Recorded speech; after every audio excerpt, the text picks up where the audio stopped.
Elle s'appelait Lina. Ce matin-là, elle savait déjà que quelque chose n'allait pas.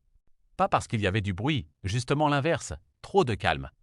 Le genre de calme qui te fait douter de chaque pas dans le couloir.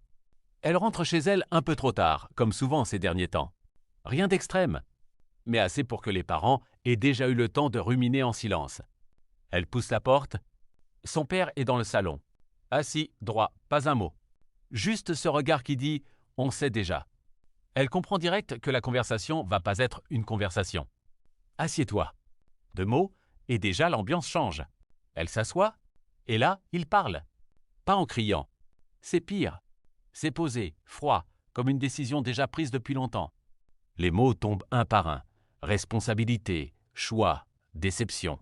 Elle essaie de suivre, mais son cerveau est en mode bug. Parce qu'au fond, elle sait déjà ce qui se passe. Même si elle ne veut pas le croire totalement. Et puis ça arrive. Tu ne peux pas rester ici. Silence. Pas un silence normal. Un silence qui fait comme si la maison venait de rétrécir autour d'elle. Elle veut répondre, se défendre, expliquer. Mais rien ne sort correctement. Juste un truc coincé dans la gorge.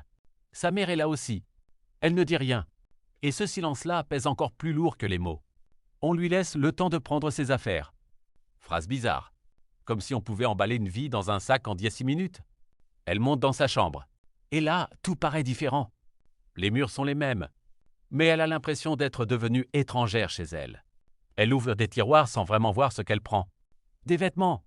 Un chargeur, un pull. Des trucs au hasard, comme si son cerveau refusait de faire un choix logique. Dans sa tête, c'est le chaos. Je vais dormir où? Je fais quoi demain?